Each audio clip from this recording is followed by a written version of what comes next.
네, 안녕하십니까. 언론협력 담당관 조창보입니다. 오늘 기자회견은 민선 7기 1주년을 즈음하여 도민과 좀 더 소통하고자 마련된 자리입니다. 그럼 지사님께서 발표하시겠습니다. 네, 언론 여러분 반갑습니다.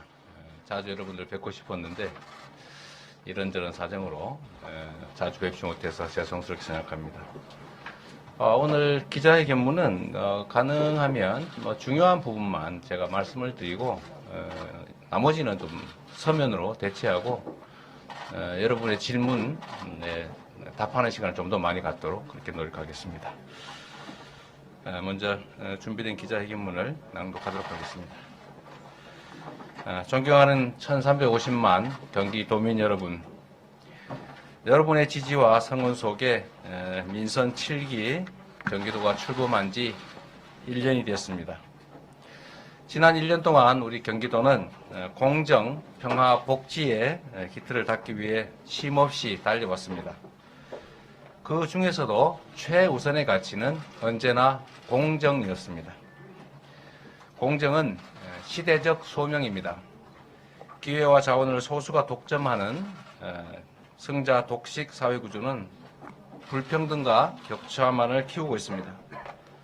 불공정한 사회는 우리의 삶을 피폐하게 만들고 양극화와 불평등은 우리의 미래를 파괴합니다.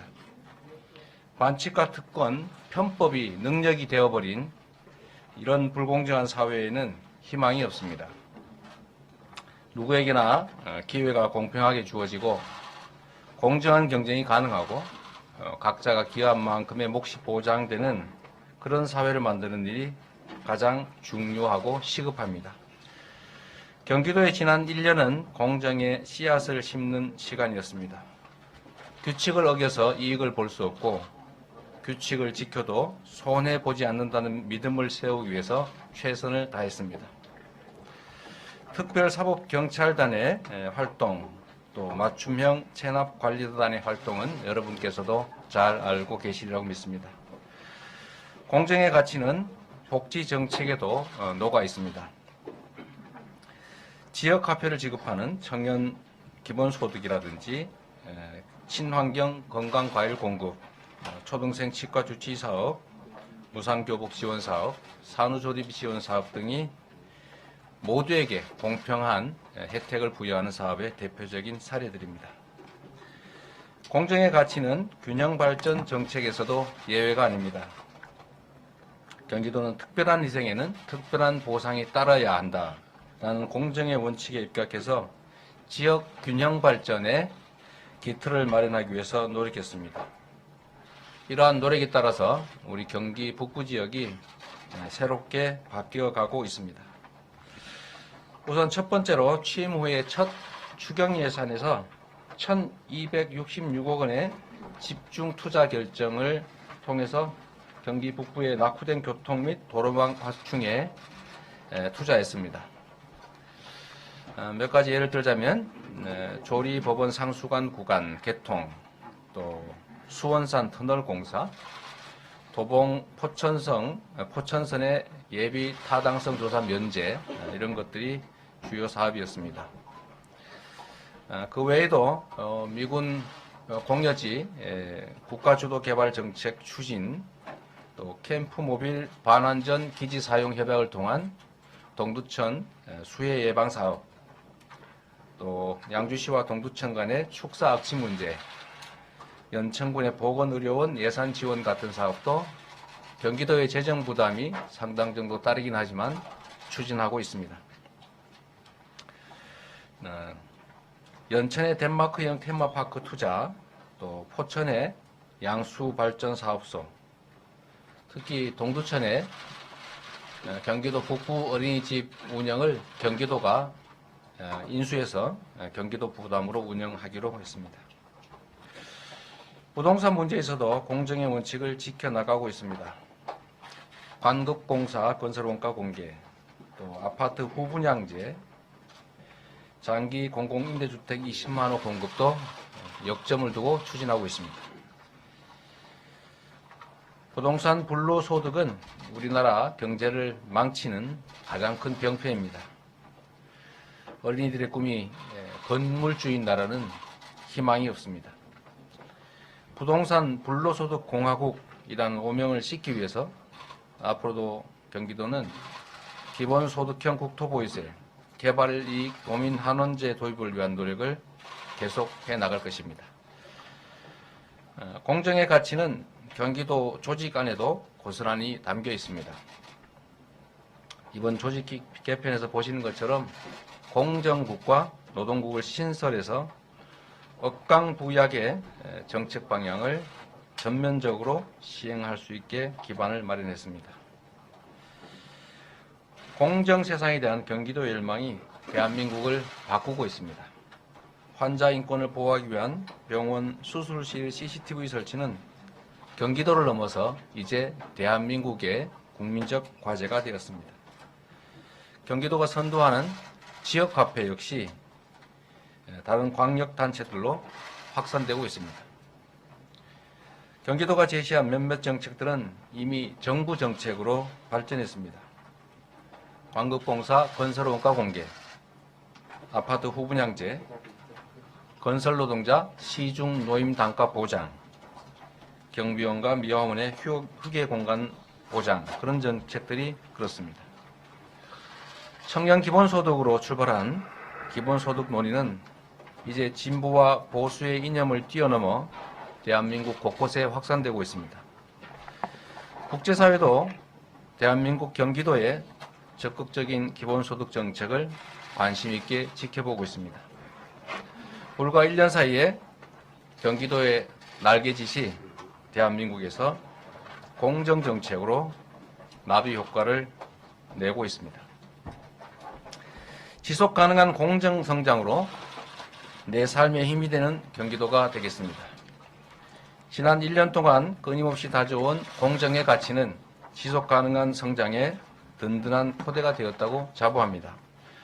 갑질과 불공정이 사라진 공정한 경제 생태계에서 대기업과 중소기업은 상생하며 성장하고 일자리는 늘어나며 경제는 활기를 되찾게 될 것입니다. 지난 3월 122조 원 규모의 반도체 클러스터를 용인에 유치했습니다. 시흥에 내년 말까지 세계 최대 인공 서핑 웨이브 파크가 들어섭니다. 화성 국제 테마파크 사업도 10여 년간의 공전을 끝내고 정상화되었습니다. 경기 고양의 방송 영상빌리 사업도 곧 착수하게 됩니다. 경기도는 앞으로 미래 먹거리 산업인 반도체, 바이오, AI, 데이터 융합 분야의 산업을 집중적으로 육성하고 5대 테크노밸리를 고도화해서 경기도를 넘어 대한민국 전체의 성장을 견인해 나가겠습니다. 공공영역에서 만들어낼 수 있는 일자리도 적극적으로 발굴해 가겠습니다. 2달 만에 발행액 1천억을 돌파한 경기 지역화폐는 자영업자와 소상공인을 살리고 골목 상권과 지역 경제를 활성화하는 데 크게 기여할 것입니다. 도민 여러분의 믿음에 보답하겠습니다. 세상이 공정해지면 내 삶이 바뀌고 경제가 살아난다는 것을 경기도에서 입증해 보이겠습니다. 주권자와 약속을 지키는 것은 공직자의 가장 기본적인 책무입니다. 경기도민께서 소중한 권한을 위임해 주신 이유를 늘 생각하고 있습니다. 권한의 크기보다는 책임의 크기를, 지위보다는 역할을 생각하면서 도정에 전념할 것을 약속드립니다. 고맙습니다. 네, 지사님 감사합니다. 그러면 지금부터 언론인 여러분들의 질문을 받도록 하겠습니다. 질문하실 기자께서는 손을 좀 들어주시고 사회자가 지목하면 소속과 성명을 좀 밝히신 후에 질문해 주시면 고맙겠습니다. 인시라고 상의하기 바랍니다. 네. 예, 다음은 뉴스핌의 손정우 부장님.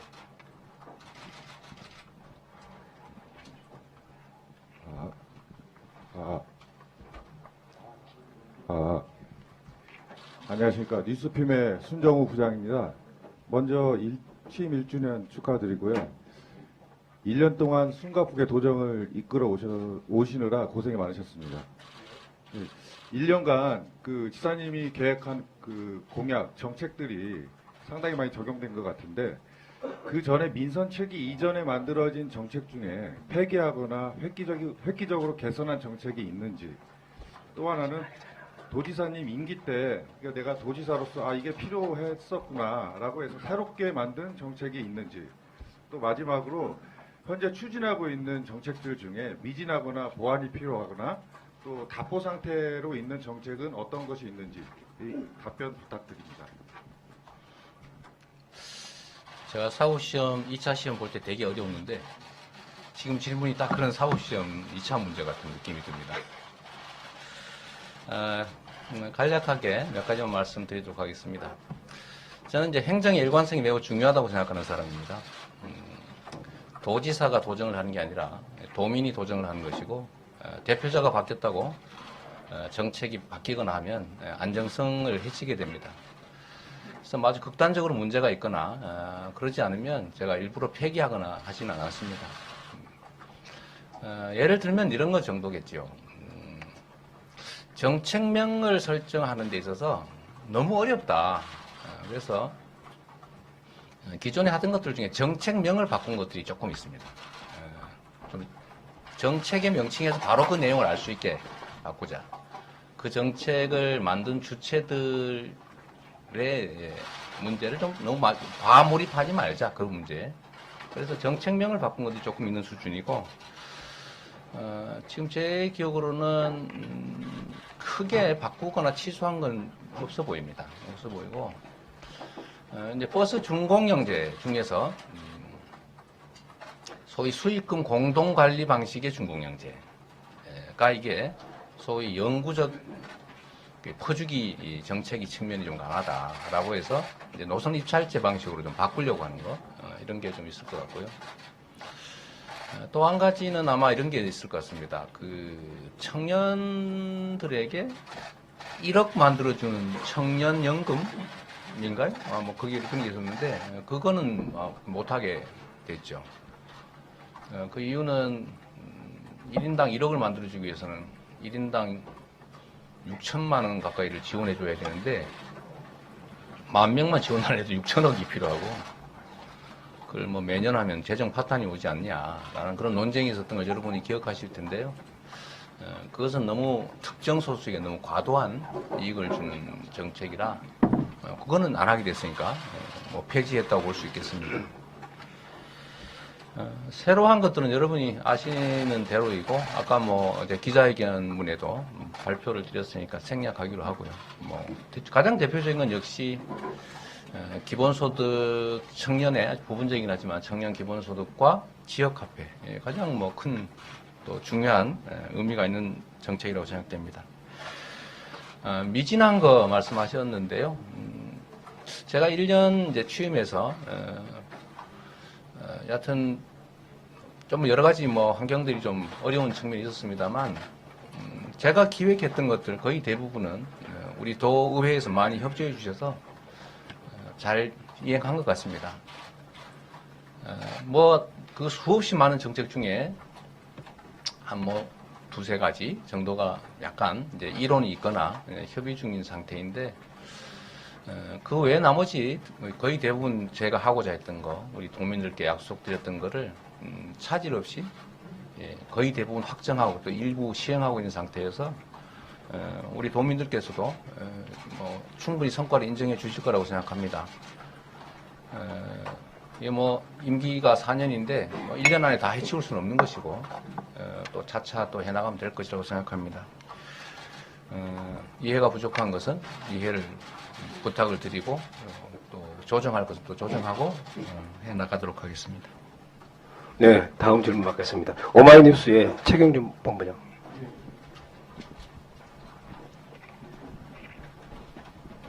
지난 1년을, 취임 1주년 축하드립니다. 오마이뉴스 최경준 기자라고 하고요. 지난 1년을 공정이라고 하는 가치로 지금 쭉 설명을 해주셨습니다. 가장 이 공정이라고 하는 여러 가지 가치를 적용해서 진행하신 정책 중에서 가장 애착이 가는 정책이 있다고 하시면 좀 설명을 해주셨으면 좋겠습니다. 그리고 이제 앞으로의 이야기가 조금은 부족한 것 같은데요. 이후에 그 이야기는 어떤 가치를 가지고 가실 수 있으려고 하시는지 그것도 조금만 제시를 해주셨으면 감사하겠습니다. 일단은 이제 뒷부분부터 먼저 말씀을 좀 드리도록 하겠습니다. 제가 이제 공정이라고 하는 가치에 천착하는 이유는 이게 사람들이 모여 사는 공동체에서 가장 중요한 가치이기 때문에 그렇습니다. 힘센 사람 또는 많이 가진 사람들의 횡포가 허용되는 사회는 결국은 무너지게 돼 있습니다. 역사적 경험이 그렇죠. 여러분도 기억하시겠지만 역사적으로 흥했던 시대는 그 토지와 같은 생산 수단이 골고루 우리 구성원 모두에게 배분되던 시대입니다. 아마 조선도 기억하시면 균자 들어간 정책들이 활성화된 시대에 조선이 흥했죠.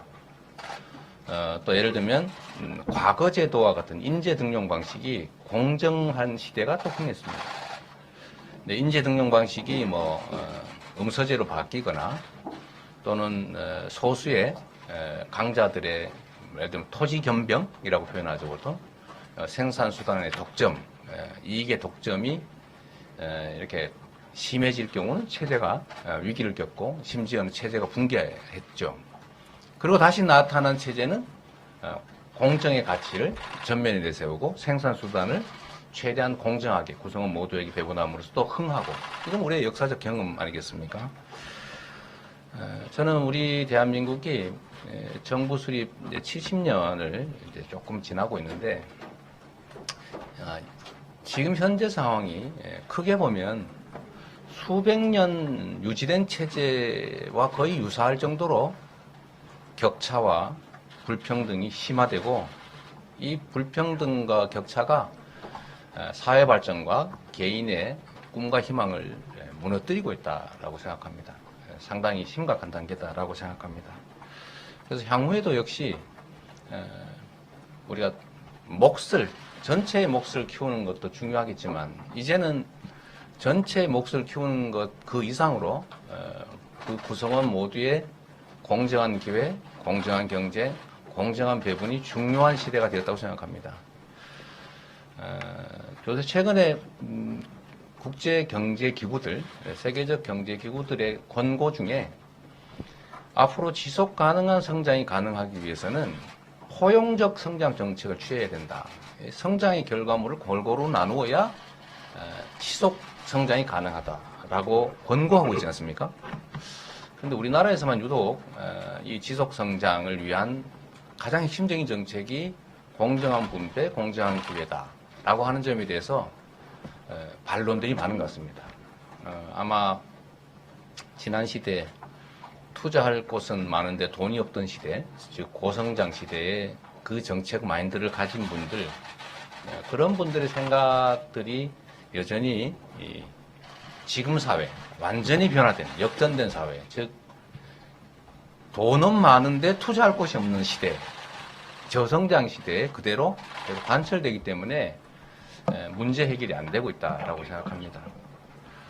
그래서 앞으로 저는 모든 행정, 또 모든 정책의 가장 중심적인 가치는 구성원 모두에게 공정하게 기회를 부여하고 각각 구성원들이 자신의 소양과 역량을 충분히 발휘할 수 있도록 공정하게 기회를 부여하는 것, 공정한 경쟁의 시스템이 제대로 작동하는 사회, 그런 사회를 만드는 것이 가장 중요하다고 생각합니다. 그런 면에서 가장 애착을 가진 거라고 하면 뭐 정책에 특별한 애착이라고 하는 게 사실은 있지 않습니다. 이런 표현이 적절할지 모르겠지만 손가락이 기름짤 때 다 깨물면 아프지 않습니까? 뭐 그런 거죠. 정책이란 모두 가치가 있는 것인데 굳이 한다면 이 중에 아마 특별사법경찰단 활동을 강화한 거 이런 것들이 좀 의미가 있지 않을까 싶어요. 대개 지금까지는 우리가 다 아시겠지만 누구나 위반을 합니다. 예를 들면 행정법규로 정한 규칙들, 쓰레기를 아무데나 버리지 말자. 그린벨트를 훼손하려면은 허가를 받아서 하자. 오물 함부로 뭐 어떻게 하지 말자. 불량식품으로 음식 만들어 팔지 말자. 유기농 아니면서 유기농이라고 속여 팔지 말자. 뭐 이런 거 많지 않습니까? 앰뷸런스 비상출동 빙자 해가지고 예를 들어 공항에 비행기 시간 마치는 데 쓰거나 하지 말자. 이런 너무 당연한 규칙들이 많은데 거의 지켜지질 않습니다. 지켜지지 않고 그러다 보니까 걸려도 제재도 약하고 걸리면 그 문제만 해결하면 되고 이런 것들이 너무 우리 일상 속에 많아서 결국 사람들은 그렇게 생각하게 된 거죠. 규칙을 지키면 손해구나. 규칙을 어기면 거기서 생기는 이익이 제재보다 훨씬 크구나. 그러다 보니까 어떻게 합니까? 비양심적인 사람. 용감은 아니죠. 좀 나쁜 사람. 이런 사람들이 이익을 보는 사회가 됐습니다. 대다수의 선량한 사람들은 규칙을 지키면서도 이런 상대적 박탈감을 가지죠. 지켜봤자 손해인데, 억울한데, 그 대신에 안 지키면 나쁘니까 라고 지키죠. 그럼 어떻게 되겠습니까?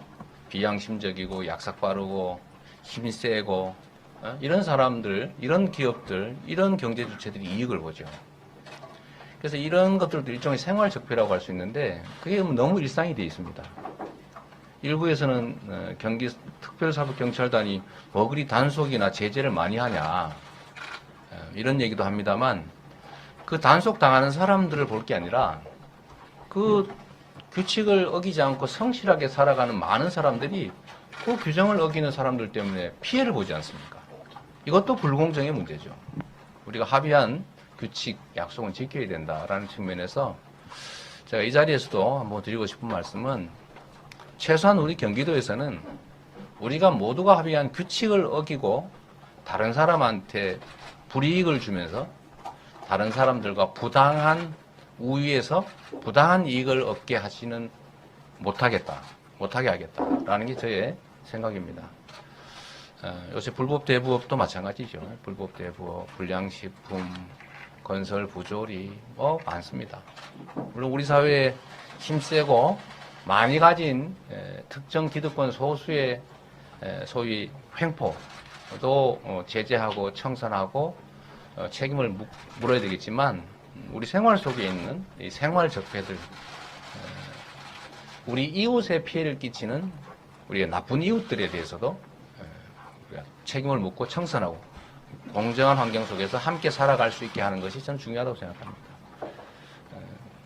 너무 제재에 집중한다고 비난하지 마시고 그 제재 때문에 우리가 규칙을 지키는 사회로 가면 모두가 공정하게 억울함이 없는 사회가 가능하다라고 말씀드리고 싶습니다.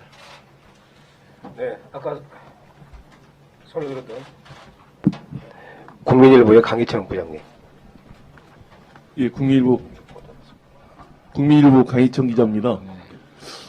경기도의 정책들이 나비 효과를 하는 것을 보고, 피부로 느끼는 걸 보고 경기도민임을 자랑스럽게 생각합니다. 그 연장선상에서 질문을 좀 드리는 거는 이건 좀 다른 질문인데요. 요즘 경제가 너무 어렵다고 많이들 말을 하고 있습니다. 실제적으로 어렵고요. 실제적으로 미중 관계, 이런 관계 여러 가지 이유 등으로 상당히 어려운 것 같습니다. 그래서 좀 새로운 걸 좀 하나 제안하고 싶고 그걸 여쭈고 싶은데요. 경기 선순환 측면에서 그 예산을 조기 집행하는 부분을 좀 생각해 보셨으면 좋겠는데 그 부분하고요. 또 여러 가지 지사님이 정책을 펼치다 보면 산하기관들이 할 역할들이 많이 있습니다. 그래서 그걸 좋은 일자리 창출, 특히 청년들을 위해서 그런 산하기관의 인재 충원을 좀 획기적으로 확대하실 의향은 없으신지 두 가지를 좀 여쭤보겠습니다. 우리 경제가 매우 어렵다는 것은 모두가 공감하는 상황입니다. 대한민국 경제만 어렵냐? 또 아니죠. 뭐 전 세계적인 또 현상이기도 하고, 특히 이제 말씀하신 것처럼 미중 무역 분쟁에 우리가 좀 영향을 받으면서 양쪽으로부터 피해를 입는 그런 상황인 것 같습니다. 그런 뭐 국제적인 문제라든지 또 세계 경기 기조 뭐 이런 것들을 우리 경기도가 바꿀 수는 없고, 그런 객관적 조건 속에서 어떻게든 우리 경기도민들의 삶, 또 경제 상황을 조금이라도 개선하는 것, 악화를 막아가는 것, 뭐 이런 게 제가 해야 될 일이라고 생각이 됩니다. 그 중에서 예를 들면 뭐 예산 조기 집행은 저도 조금 전 며칠 전에 확대 간부에서 명시적으로 지시했던 사항이기도 합니다. 근데 이건 사실은 뭐 큰 대책은 못되죠. 어차피 집행하고 좀 땡겨 집행하는 정도에서 그게 뭐 그렇게 크게 영향을 미칠 것 같지는 않습니다. 다만 저는 끊임없이 고민하는 것이 이제 정부 영역의 역할을 확대해야 된다. 저는 경제 구조라고 하는 것이 이제 기업 영역, 소비 영역, 국민 영역, 이걸 조정하는 정부 영역, 이렇게 삼각형으로 이루어져 있다고 교과서에서 배웠는데, 지금 이 세 가지가 좀 균형을 맞춰야 됩니다. 예를 들면 기업 영역의 몫이 너무 커져가지고, 또 가계 영역의 몫이 좀 줄어들면 기업 영역의 몫을 좀 가계 영역으로 옮겨줘야죠. 그런데 이게 실패했습니다. 제가 보기에는. 뭐 기업 활동을 돕기 위해서 법인세를 감면해 줬더니 그게 투자로 연결된 게 아니라 사내 유보금만 늘어나고 있지 않습니까? 그래서 그런 문제들을 보면 오히려 법인세를 인하한 것이 경제를 더 나쁘게 만든 전 원인 중에 하나라고 생각됩니다. 오히려 역행을 한 거죠. 아까 말씀드렸던 대로 돈이 없어서 투자할 곳은 많은데 돈이 없는 시대에는 그런 뭐 법인세도 감면하고 특정 기업에 지원도 하고 이렇게 해서 소위 낙수 효과를 기대하고 총량을 늘리는 정책으로 갔어야 되지만, 지금은 말씀드린 것처럼 돈은 많은데 투자할 곳이 없는 세상인데, 즉 소비 영역, 국민 경제 시장 영역을 키워가지고 투자할 곳을 늘리는 쪽에 집중해야 되지 않겠습니까? 근데 오히려 반대로 한 거죠. 그러니까 투자할 돈은 많은데 투자할 곳은 없는 시대에 자꾸 투자할 돈, 남는 돈을 자꾸 쌓여가게 만든 것이죠. 특정 소수 기업에게. 그래서 이런 문제에 대해서 좀 근본적인 고민이 좀 있어야 되겠다는 생각이 들고요. 그렇다고 해서 그걸 뭐 경기도가 할 수 있는 건 아니니까, 우리 경기도는 집행 권한만 있기 때문에 이 집행 영역에서 가능하면 같은 돈으로 좀 더 많은 경제 효과가 발생할 수 있는 정책들을 만들어내려고 끊임없이 고민합니다. 그 중에 하나가 말씀드린 것처럼 청년 기본소득 정책을 통해서 또는 산후조리비 지원 정책을 통해서 지급되는 복지 혜택을 지역화폐로 지급하는 것 때문에 골목 경제나 영세 자영업자의 매출이 늘어날 수 있는 것이죠. 또 이런 정책 발행을 통해서 이제 시장, 소위 지역화폐 시장을 만들어내고 그걸 기반으로 일반 발행, 뭐 6% 또는 10% 추가 지원을 해주면서 영세 자영업자 또는 골목 상권에서만 쓸 수 있는 지역화폐를 쓰자라고 하는 것이죠. 그래서 소위 이제 정책 발행은 마중물 역할을 하고, 일반 발행은 제대로 또 지역 경제에 좀 스며들 수 있게 하는 정책인데, 의외로 좀 제가 생각했던 것보다 좀 더 빠른 속도로 확산되고 있어서 다행이고, 말씀드린 것처럼 전국으로 확대되고 있을 뿐만 아니라 중앙정부에서도 지원해 줄 만큼, 재정 지원을 해줄 만큼 많이 확산되고 있는 것 같습니다.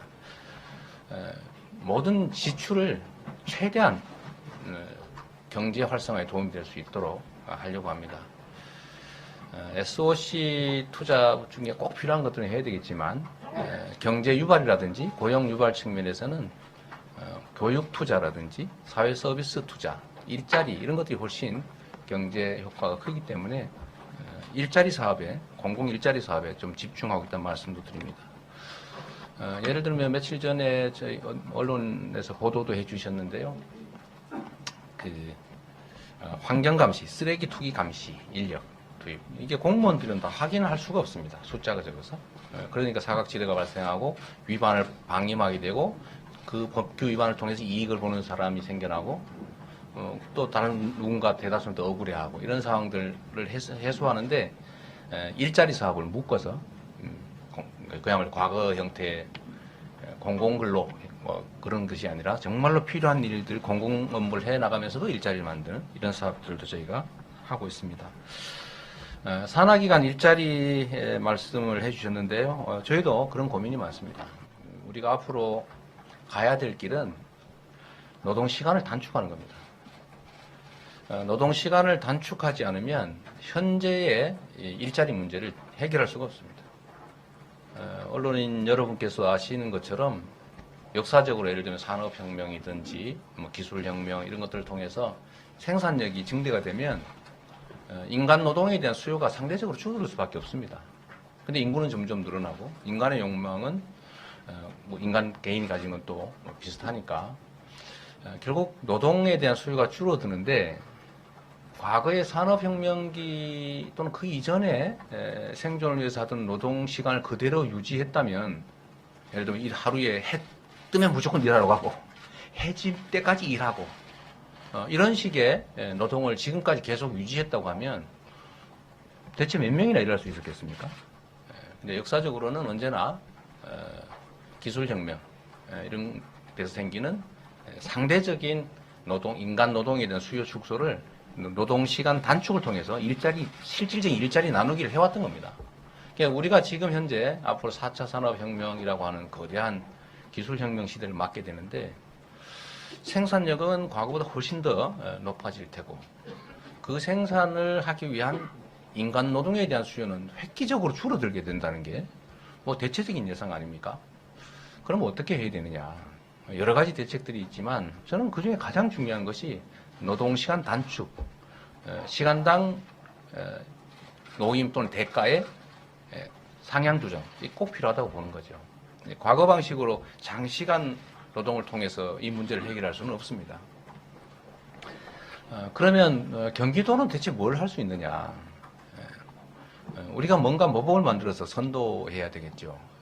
그 중에 하나가 저는 기업 영역에서 우리가 합의한 노동법에 8시간만 일해라. 일주일에 5일간만 일해라. 그 이상 일하면 월급을 50% 더 줘라.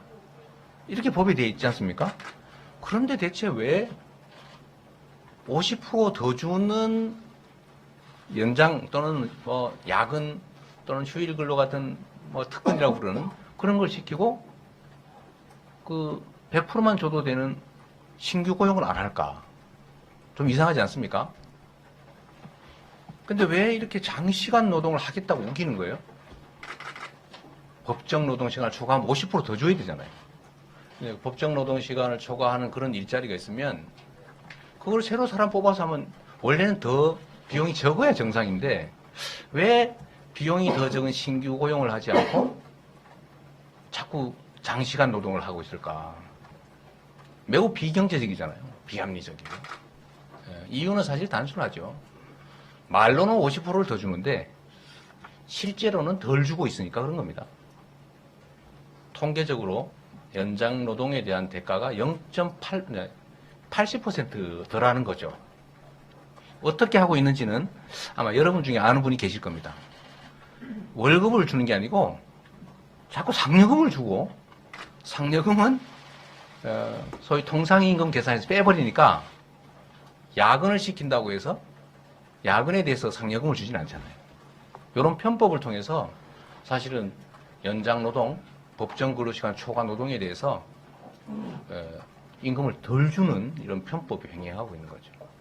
이거를 못하게 해야 됩니다. 이걸 못하게 해야 고용이 늘어나죠. 저는 구상인데 사실 경기도의 산하 공공기관 총 고용 규모 해봐야 몇 명이나 되겠습니까? 거기서 10% 더 뽑아도 몇 명이나 되겠어요. 그러나 우리가 좀 선도해야 될 책무가 있기 때문에 이런 구상을 하고 있습니다. 검토 중인데 검토 중인 얘기 해도 되나 모르겠어요.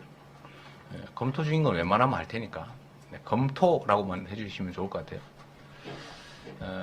법정 일부 산하기관과 저희가 협의를 해서 지금 주 40시간 노동으로 되어 있는 것을 좀 노동 시간을 단축시키고 그 단축시킨 만큼 인력을 추가 채용해 볼까 생각 중입니다. 좀 시험적으로 좀 해보고 효율이 생겨나면 다른 공공기관으로 확대하고 또 이게 모범이 되면 대한민국 전체에도 확산될 수 있겠죠. 그 중에 하나의 이제 초보적인 기획은 그렇습니다. 한 시간 예를 들면 일주일에 몇 시간을 단축할 때 그럼 임금이 줄어드는 문제는 어떻게 할 것이냐. 그 문제는 노, 사, 그 다음에 경기도에서 좀 분담을 하면 어떻겠느냐. 협의를 해봐야 되겠죠. 그 분담을 통해서 일부 임금 감축을 용인하고 그걸 몇 년 동안 차곡차곡 줄여가는 거죠. 임금은 상승될 테니까요. 이런 방식으로 산하기관의 노동시간 단축을 저희가 지금 검토 중이다 이 말씀 좀 드립니다. 일자리의 나눔, 그러니까 노동시간의 단축은 세계적 추세이고요. 우리가 반드시 가야 될 길입니다. 그 외에 소위 기본소득으로 기술혁명 시대, 4차 산업혁명 시대 대량 실업 문제를 좀 미리 선제 대응해야 된다라는 말씀도 드리고 싶고, 그러기 위해서 우리 경기도가 기본소득 논의를 아마 정부 기구로는 전 세계에서 가장 대규모로 지속적으로 체계적으로 진행하고 있다고 평가받고 있습니다. 제가 어제 재밌는 걸 봤는데 자랑 삼아 한 말씀을 드리면 베이직 인컴이라고 구글에다가 단어를 치면 자동 완성 기능에 베이직 인컴 코리아가 뜹니다. 몰랐죠? 네, 자랑스럽게 생각합니다.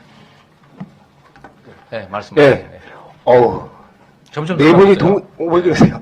자, 다음은 저 경기일보의 김혜령 기자님. 예. 제가 말을 많이 쓰니까 좀 줄이도록 하겠습니다. 네. 네, 경기일보 김혜령 기자입니다. 네, 지사님 1주년 축하드립니다. 두 가지만 여쭤보겠습니다.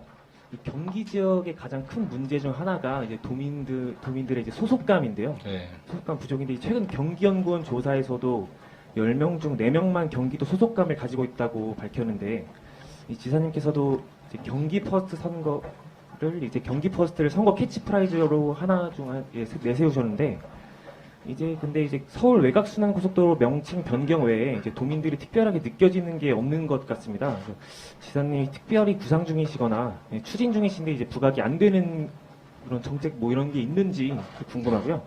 두 번째로 이제 어제 국회에서도 그렇고 다시 이제 경기도 분도에 관련해서 좀 점화되는 것 같은데, 지사님께서 이제 과거에 이제 분도가 필요하지만 아직 시기상조라고 말씀하셨는데, 지금 취임 1주년인 현 시점에서 좀 생각의 변화 같은 게 있으신지 두 가지 궁금합니다.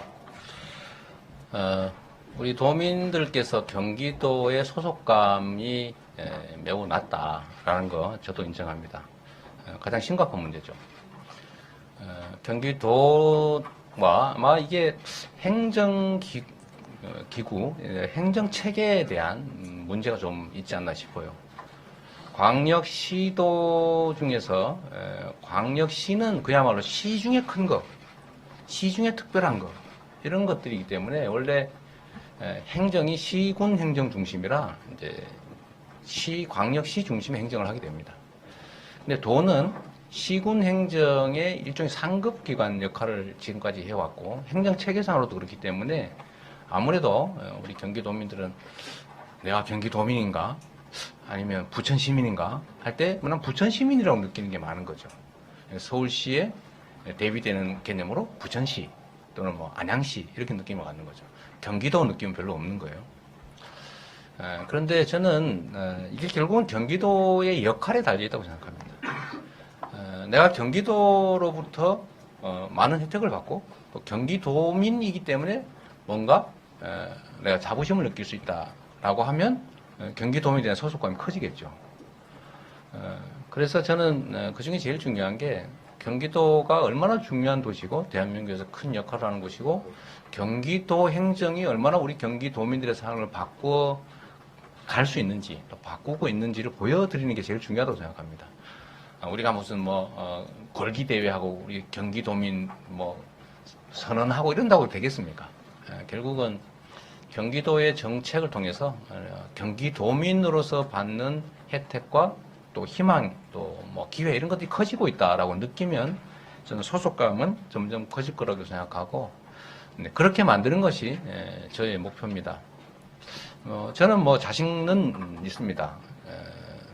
저한테 우리 도민들께서 기회를 주셨기 때문에 경기도가 서울시를 능가하는 대한민국의 최대 지방자치단체인 동시에 가장 성장 발전 속도가 빠르고 또 가장 도민 친화적이고 또 정책이나 재정 예산의 집행이 가장 도민들한테 이익되는 방향으로 가고 있다라고 도민들이 생각할 수 있도록 만들어 나갈 겁니다.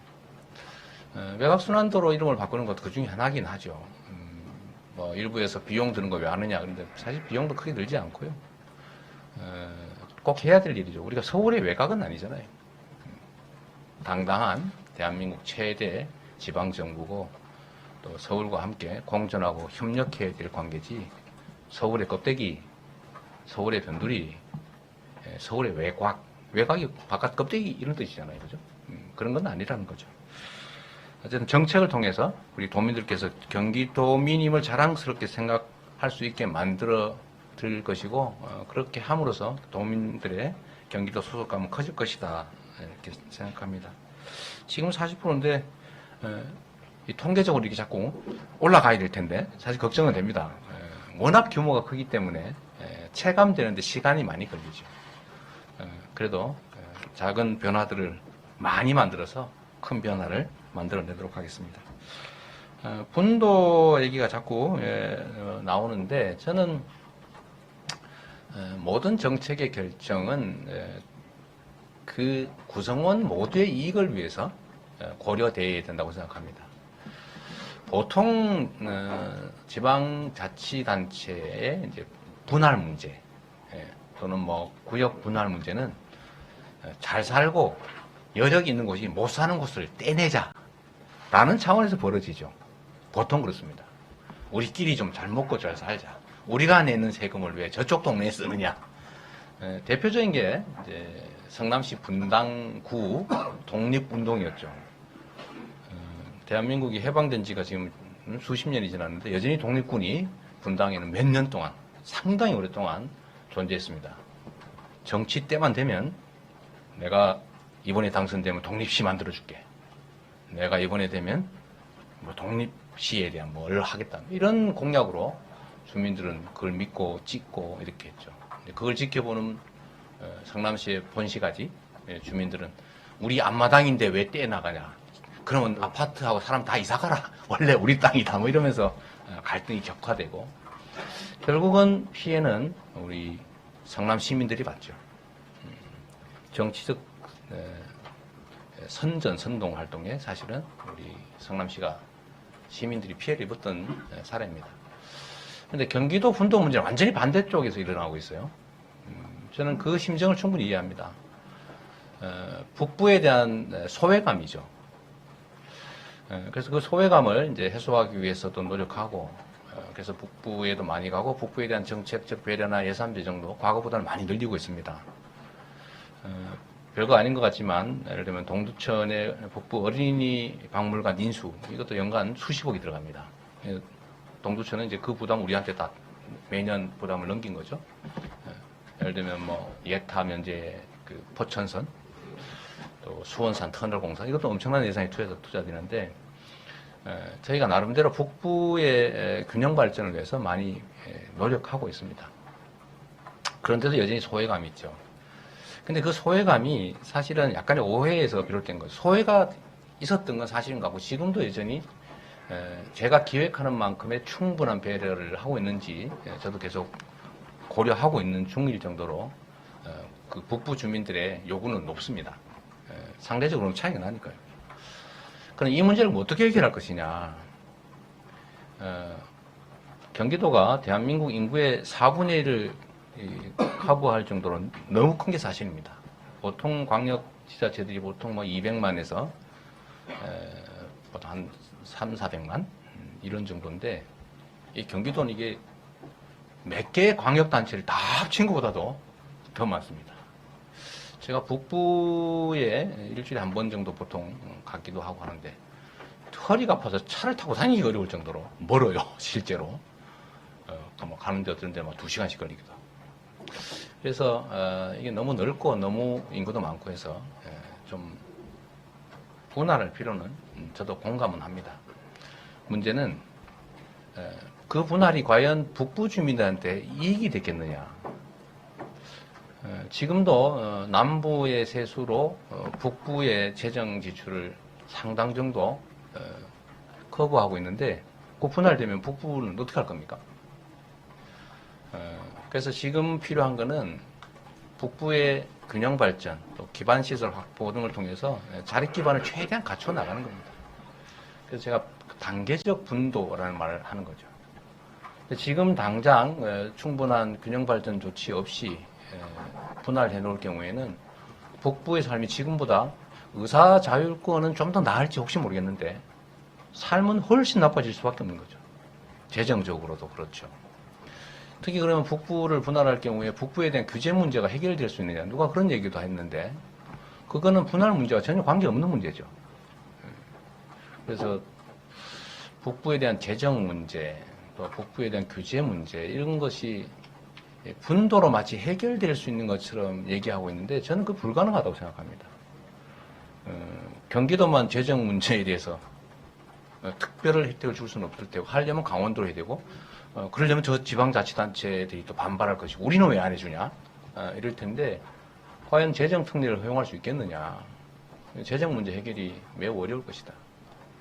두 번째는 규제 문제에 대해서 그건 해결책은 아닌 거죠. 그럼 도민들 입장에서 과연 어떤 선택을 해야 되느냐는 결국 도민들의 뜻에 따라야 될 텐데 저의 입장은 충분히 준비해서 해야 된다. 이게 정치적 어젠다가 될 수밖에 없지만 최대한 정치적 요소를 좀 줄이고 정말로 북부 주민들의 삶, 북부 지역의 발전에 도움이 되는 방향으로 논의가 진행되는 것이 바람직하다라고 생각합니다. 네. 네. 다음 질문은 그 스프라이즈 뉴스의 정명달 기자님. 예, 스프라이즈 뉴스 정명달 기자입니다. 지난 1년 동안 지사님이 늘 얘기하던 사필 규정이 이루어졌습니다. 새로운 경기 공정한 세상을 꿈꾸며 지난 7월 취임하신 뒤로 경기도정뿐 아니라 대한민국의 많은 변화를 이끌어냈으며 앞으로도 낼 것으로 기대가 됩니다. 많은 변화 중 직원들의 변화 또한 빼놓을 수 없는 것인데 최근 인사에서도 적용됐다고 볼 수 있습니다. 지사님께서 취임 후 공무원이 일하는 자세, 태도, 속도, 몰라보게 달라졌다는 평가가 많습니다. 실제로 결과물도 많고요. 지사님께서 직원들에게 가장 중요하다고 강조하시는 내용이 있다면 소개해 주시기 바랍니다. 저는 일은 공무원이 한다 이런 생각을 명확하게 가지고 있습니다.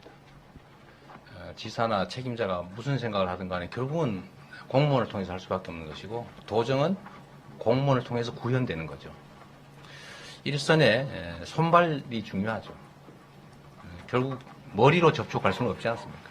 결국은 손으로 상대와 접촉하게 되는데 이 손의 역할, 손발의 역할, 공직자들의 역할은 아무리 강조해도 지나치지 않습니다.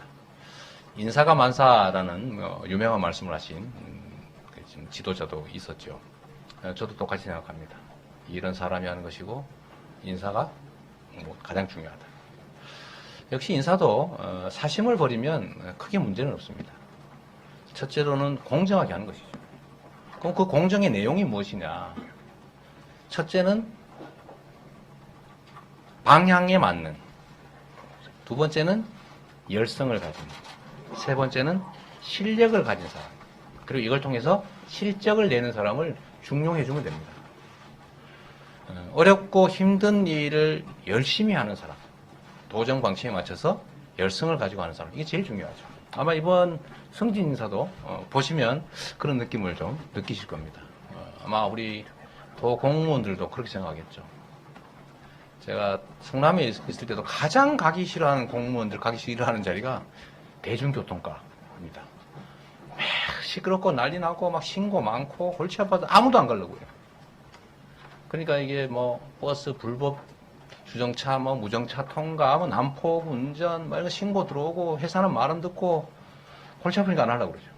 그래서 제가 대중교통과 있는 사람들을 유능한 사람을 보내고 그래프로 이렇게 신고 건수가 줄어드는 걸 확인하고 승진시키고 이랬더니 전부 대중교통과 가겠다고 그러는 걸 제가 봤습니다. 경기도든 어디든 인사에서 열심히 하고 실적 내는 사람을 우대하고 게으름 피우고 엉뚱한 방향으로 가는 사람, 그 다음에 실력 없는 무능한 사람 이런 사람들에 대해서는 상응하는 책임을 묻는 거죠. 신상필벌 요거를 잘 지키기만 하면 공무원들은 열심히 하려고 하죠. 저는 우리 경기도 공무원들의 역량이나 자세나 품성이나 매우 뛰어나다고 생각합니다. 제가 한 1년 이렇게 해보니까요. 정말 업무 파악 능력도 뛰어나고 성실하고 실력 있고 시키면 진짜 잘합니다. 빠른 시간 내에. 물론 뭐 늦게 오면 제가 짜증도 좀 내고 해서 그럴 수도 있지만 결국은 저는 공직사회의 모든 책임은 인사권자한테 있다고 생각합니다. 경기도 공직자들이 잘못하면 도지사인 이재명이 잘못한 것이고 또 잘하면 공직자들이 잘한 것이고 이렇게 저는 생각합니다. 인사의 제 원칙은 여하튼 방향이 같아야 된다. 아무리 실력 있고 열성 있어도 동쪽으로 가려고 하는데 서쪽으로 열심히 잘 뛰어가면 어떡하겠어요? 그건 쓸데없는 소리죠. 두 번째가 열성이다. 능력은 있는데 열심히 안 해요. 그거 무슨 소용이 있겠습니까? 그래서 열성이 중요하고 세 번째로 중요한 그 부분이 실력이죠. 그래서 이 세 가지가 다 갖춰져 있다면 제일 좋은 공무원인데 셋 중에 일부만 많이 갖추고 있다면 그 중에 제일 중시할 부분은 1번 방향, 2번 열성, 성실, 세 번째가 기능적 실력. 이죠. 어쨌든 인사가 만사라는 생각을 가지고 최대한 공정하게 하려고 노력합니다. 네. 지금 약 1시간이 지났는데요. 하시죠. 질문이 계속 손이 갑자기 더 많아지는 것 같은데. 계속 하시죠. 네. 자주 뵙기도 어려운데. 저기 중구일보의 김수홍 기자님. 네, 지사님 안녕하세요. 중부일보 김수원 기자입니다. 네. 1주년 축하드리고요. 1년간은 이재명 표 정책의 연착륙 기간이었다 이렇게 생각을 합니다. 그동안 이제 지사님께서 바텀업 방식의 어떤 정책 확산, 정책 확대에 굉장히 중점을 두고 추진을 해 오셨는데요. 수술실 CCTV 설치는 말씀하셨던 것처럼 굉장히 이슈도 됐고, 저희가 근데 뭐 최근에는 노동경찰권도 말씀하셨고요. 네. 근데 하지만 좀 번번이 좀 아쉽게도 중앙이랑 조금씩 아쉽게 엇갈리는 그런 측면이 조금 있는 것 같습니다. 조금 막히고 있는 것 같은데 지사님께서 어떻게 생각하시고 좀 앞으로 어떻게 추진해 나갈 것인지 이 부분에 대해 이야기를 듣고 싶습니다. 네. 지방자치를 하는 이유는 시키는 걸 똑같이 하기 위해서 정책을 했더니 많은 문제가 있더라. 독자성과 자율성을 부여하고 정책 경쟁을 하게 했더니 예산과 권한이 훨씬 효율적으로 주민들을 위해서 잘 쓰여지더라라는 그런 고려에서 시작된 것이죠. 지방자치단체 상호 간, 또 지방자치단체와 중앙정부 부처 간, 예를 들면 의견이 다를 수가 있죠. 의견이 똑같으면 지방자치를 왜 하겠습니까? 정책도 역시 우리가 하고자 하는 것과 중앙정부 입장에서 보는 게 다를 수 있죠. 우리는 옳고 당신들은 틀렸다. 이렇게 생각할 수는 없는 겁니다. 제 생각에는 오히려 충돌이라고 표현하기가 좀 과한 것 같고 좀 의견이 다른 것들이 너무 적지 않냐 이런 생각이 들어요. 정책은 경쟁해야죠. 예를 들면 기초지방정부에서 이런 정책들을 해봤더니 정말 효과 좋고 확대도 좋겠더라라고 검증이 되면 그걸 광역지방정부에서 시행해보고 이거 정말로 괜찮은데 하면은 중앙정부에서 전국 단위로 시행하고 이게 원래 지방자치가 잘 발달한 소위 유럽 같은 선진국에서 이때까지 해왔던 방식입니다. 또 어떤 정책을 해봤더니 이거는 좀 문제가 많아. 그러면 하다가 중단을 해도 피해가 적지 않습니까? 근데 전국 단위로 정책을 새로 시행했다 문제가 생기면 정말로 피해가 너무 크죠. 그래서 정책들은 서로 경쟁하게 해줘야 되는 것이고 의견이 다른 것은 나쁘게 생각할 게 아니고 좀 더 나은 정책을 만들고 시행하기 위한 좋은 과정이다. 이렇게 생각해 주시면 좋은 거죠. 물론 우리 경기도가 하려고 하는 일 중에 청년연금? 청년연금액 1회분 선납, 1회분 그 지급 정책에 대해서 정부에서 복지부에서 좀 다른 의견을 내고 있습니다. 경기도만 하면 어떡하느냐? 일리가 있죠. 중앙정부 입장에서는. 그리고 경기도 청년들이 다 신청하면 재정 부담 어떡하느냐? 일리가 있는 말이죠. 그러면 이걸 어떻게 주장할 거냐? 그러면 우리께 맞으니까 무조건 하겠다 할 수도 있죠. 그러나 그렇게 하는 것보다는 저는 이 논쟁을 통해서 뭔가 합리적 대안을 만들어내야 된다고 생각합니다. 예를 들면 그런 거죠. 어떤 정책을 만들면 그 정책을 모든 국민이 다 알고 다 이용한다고 생각하고 만들어야 됩니다. 근데 지금 18세 청년에게 한 번 내면은 나중에 연금 가입 기간을 소급할 수 있는 기회를 부여하는 거. 근데 모르고 넘어가지 않습니까? 그게 좋은 제도인데 다 모르잖아요. 근데 아는 소수만 혜택을 보잖아요. 아는 소수만 연금공단 직원. 제가 이 정책을 제안받은 게 연금공단 직원이었어요. 우리 연금공단 직원들은 그걸 합니다. 근데 국민들이 모릅니다. 이걸 대선 공약으로 내세요 해서 그래서 낸 거예요. 냈는데 모든 국민들이 특히 경기도 청년이 다 하면 어떡하느냐. 그런 정책은 만들지 말았어야죠. 약삭 빠르고 기회가 접근이 용이한 사람에게만 그 혜택을 주고 대다수는 모르게 해가지고 혜택을 못 받게. 그리고 일부만 이용할 것이라는 전제로 제도를 설계하면 안 되는 거죠. 그럼 차라리 나이를 23세로 올리든지 전원이 이용한다는 전제하에서 이제 그런 이제 정책 조정이 이루어지겠지요. 그래서 그걸 나쁘다 할 건 아니고 좋은 의도에 출발했을 텐데 현장에서 이런 정책 위반 과정에서 이런 문제가 있구나라고 반성하면 조정할 수 있는 거죠. 그래서 이걸 나쁘게 볼 건 아니라는 생각이 듭니다. 노동경찰 문제도 제가 뭐 권한을 뺏으려는 건 아니고 전국에 근로감독관이 2,000명이 안 된다는데 우리나라 기업 수가 한 5, 600만 개 이렇게 될 겁니다. 사업장이 한 500만쯤 될 텐데 그거를 1,300명, 1,700명이 지금 증원해서 1,700명이라는데 무슨 소리로 단속합니까? 체불임금 신고된 거 처리하기도 어려워요. 그러니까 노동 현장에서 어떤 불법이 벌어지는지를 실질적으로 감독이 안 되는 거죠. 그래서 불법 노동이 횡행하지 않습니까?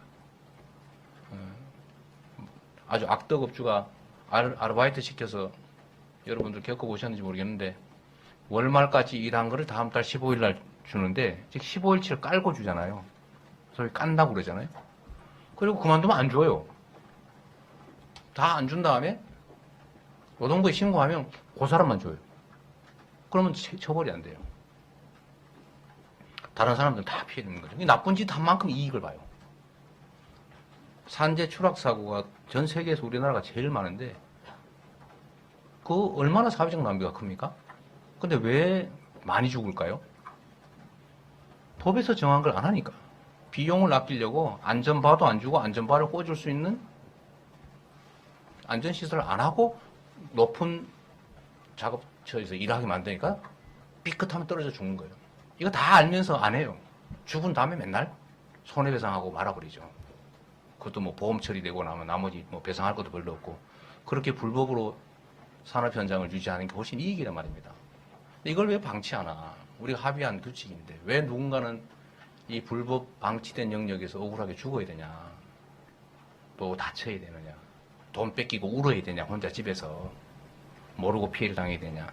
그래서 이런 문제들은 우리가 도와주겠다. 단속하기 어려우니 우리 경기도 공무원들이라도 좀 추가로 조사를 하든지 해서 아니면 뭐 영세 사업장이라도 맡겨주면 우리가 하겠다. 권한만 부여해 달라라는 거죠. 거기에 대해서 뭐 난색을 표할 수도 있고 찬성할 수도 있죠. 그걸 충돌이라고 보지 말았으면 좋겠어요. 개선을 위한 노력이고 뭐 부당한 요구도 아닌데 의견이 약간 다르다고 해서 저 싸우는구나 이렇게 생각 안 해주시면 좋겠다는 생각이 듭니다. 아마 또 그거 얘기도 하시는 거죠. 조형물에 대해서 제의 요구한 거, 뭐 문화관광부에서는 그렇게 생각할 수 있죠. 문화체육관광부는 상위법이 없는데 위반 소지가 있다. 우리가 보기에는 위반이 아닌데요. 법률 검토해 보니까 아시는 것처럼 조례 제정의 범위가 법령이 정한 범위 내에서 하느냐, 법령이 금하지 않은 걸 할 수 있느냐. 이 논쟁에서 대법원 판결은 법령의 범위 안에서가 법령이 위임한 것만이 아니고 그 법령의 취지에 반하지 않으면 할 수 있다라고 해석하고 있습니다, 이미. 그래서 우리는 공공 조형물 관련해서는 부정 비리가 많고 제주도에 있는 조형물하고 부산에 있는 조형물하고 경기도에 있는 조형물하고 서울에 있는 조형물이 창작품이라는데 똑같아요. 손가락을 이렇게 들고 있는 조형물이 하나는 요 살짝 이렇게 하고 있고 하나는 요거만 이렇게 하고 있고 하나는 요거만 이렇게 하고 있어요. 근데 창작물이라는 이유로 엄청난 돈을 지급하죠. 과연 그게 예술 작품이냐, 작품이냐, 제품이냐, 대량 생산된. 근데 대량 생산된 제품을 작품이라고 속여가지고 엄청난 이익을 취하고 있는 그런 문제가 있지 않습니까? 고치자. 근데 거기서 또 약간 법령에 위반된 소지가 있다고 의견 낼 수 있는 거죠. 우리는 아니라고 생각된다. 이게 논쟁을 거쳐서 결국 그런 방향으로 법령을 자기들이 개정하려고 노력 중이라는 얘기도 하고 있으니까 그럼 빨리 해라. 그러면 문제가 해결되지 않냐라고 저희가 얘기했죠. 이런 게 결국은 발전의 과정이다라고 좀 받아들여 주시면 좋겠어요. 물론 세상 일에 구경거리 중에 물 구경, 홍수 구경이죠. 불 구경, 불난 거 구경하는 거. 그 다음에 싸움 구경. 이게 물론 3대 구경거리이긴 한데, 뭘 싸운다고 보지 마시고요. 정책 발전을 위한 조정 과정이다. 이렇게 생각해 주시길 바랍니다. 네, 다음은 NSP의 김병관 기자님. 네, 지사님 안녕하십니까. NSP 통신의 김병관 기자입니다. 민선 7기 취임 1주년을 진심으로 축하드리면서 질문 3가지만 여쭤보겠습니다. 미리 작성한 질의서라서 3가지만이 아니고 3가지씩이나라고 말씀하셨는데. 중복된 질의도 있을 수 네, 있습니다. 네, 말씀하십시오. 네. 첫 번째, 이재명 지사님께서 언론을 통해 새로운 경기 공정한 세상을 기조로 적폐청산을 주력하는 등 경기도정의 도정을 순조롭게 순항 중입니다. 특히 성남시장 재직 시에는 청년배당, 무상급식, 무상교복, 무상공공산업조리원 등 무상복지 시리즈로 박근혜 정부와 굳은 의지를 갖고 대립하면서 앞서가는 시정 정책으로 타 지자체의 모범이 되기도 했습니다. 따라서 이 지사님께서 경기도정을 이끌면서 도민의 삶의 질 향상을 위한 공정한 세상은 어떤 견해이고 구체적으로 사례를 들어 설명 부탁드립니다. 그리고 두 번째 질문입니다. 향후 경기도정 2년차 도정 정책과 방향에 관련해서 가장 우선시하는 정책이 있으시면 구체적으로 어떤 것인지 설명 부탁드리겠습니다. 마지막으로 세 번째 질문입니다.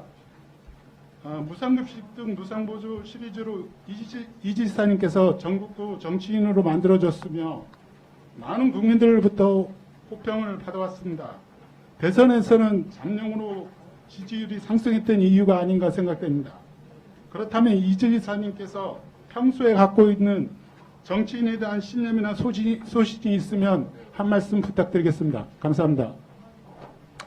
네, 말씀하신 것 중에 첫 번째, 두 번째는 아까 말씀드렸던 걸로 제가 대체했으면 싶어서요. 좀 양해 부탁드리고, 두 번째 정치에 대한 소신이 뭐냐 말씀만 제가 간단히 드리도록 하겠습니다. 제가 아주 자주 쓰는 용어로 억강부약이 정치의 본질이다라고 저는 생각합니다. 사람이 모여 사는 세상에는 모든 사람들은 자기 욕망이 있죠. 그 욕망은 뭐 아무리 힘없고 가난한 사람이든 많이 가진 사람이든 사실은 무한하지요.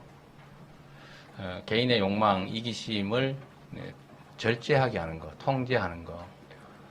그래서 누군가가 부당하게 타인의 것을 빼앗지 않게 하는 것, 기회를 공정하게 누리게 하는 것, 또 우리 모두가 함께 살기 위해서 정한 규칙을 지키게 하는 것. 이게 바로 정치가 하는 일이다라고 생각됩니다. 너무 뻔한 얘기지만 잘 안 되는 게 현실이죠. 원래 세상에는 모든 사람들이 거대한 욕망을 가지고 있는데 그 욕망을 실현할 수단을 가진 사람은 극히 소수입니다. 힘이 세거나 많이 가지고 있어서 영향력이 크거나 그러면 더 많은 기회를 갖죠, 보통. 근데 이거를 못하게 정말로 합리적인 선에서 공정하게 기회를 갖게 하고 시스템이 정상 작동해서 경쟁 자체가 부당하지 않게 합리적 경쟁이 가능하게 하고 또 각자가 기여한 만큼의 적절한 몫이 보장되도록 해주는 것. 이게 바로 정치와 행정이 하는 일입니다. 그런데 이 정치와 행정을 하는 데는 권한이 생기죠. 그걸 조정하려면 위임된 권한이 있습니다.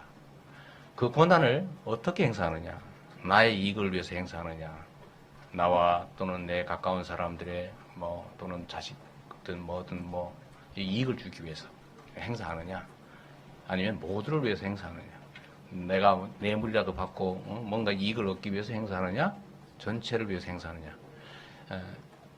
그러면 안 되지만 인간이라 그런 유혹이 언제든지 노출돼 있죠. 유혹도 있죠, 압박도 있죠, 압력도 있지요, 강요도 있지요. 이 권력과 힘을 가지고 있으면 그걸 악용하려는 자신의 욕구도 클 뿐만 아니라 주변의 욕망이 너무 큽니다. 그걸 견뎌내는 게 정말로 어렵죠.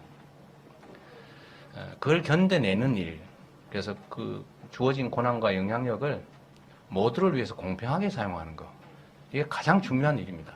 그런데 쉽지 않습니다. 저도 정말로 노력한다고 나름 하는데 가끔씩 내가 이거 해서 뭐하러 하지? 이런 거 하면서 공격이나 당하고 괜히 나중에 내 인생이 막바지에 갔을 때 후회하지 않을까? 이런 생각이 진짜 자주 들거든요. 나도 좀 챙겨놔야 되지 않을까? 그때 가면 너무 외롭고 힘들지 않을까? 다른 사람도 마찬가지 않을까 싶어요.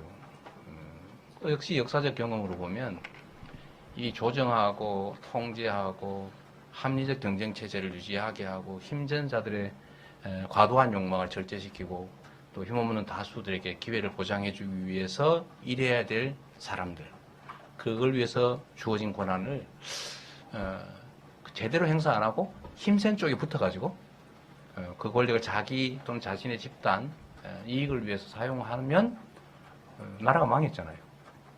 결국은 과도한 불균형과 불평등을 불균형을 해소하는 일 또는 완화하는 일, 이게 저는 정치가 해야 될 일이라고 생각합니다. 끊임없이 억강부약 얘기를 하는 이유가 거기 있는 거죠. 이거 쉽지는 않습니다. 쉽지는 않지만 이게 잘 되면 전체가 흥하고 이게 잘못되면은 전체가 망하는 거죠. 저는 언제나 이 억강부약이라는 생각을 좀 잊어버리지 않으려고 노력합니다. 정책도 마찬가지죠. 그래서 특정 소수가 많은 혜택을 보고 많은 다수가 혜택 못 보는 그런 정책들이 있잖아요. 예를 들면 이번에 청년 통장이 10대 1 경쟁을 기록했다고 해서 막 칭찬하고 그러던데 좋은 정책이라고. 저는 그걸 보고 사실 가슴 아팠습니다. 떨어진 9명은 뭡니까? 10명이 신청했는데 그중 1명만 돼요. 1억 통장을 만들면 어떻게 되겠어요? 아마 경쟁률 100대 1 이렇게 되겠죠. 아니 7,400만 원을 공짜로 준다는데 누가 안 하겠어요? 다 할 거 아닙니까? 근데 거의 다 떨어지겠죠. 예를 들면 여러분 이런 거 하면 어때요?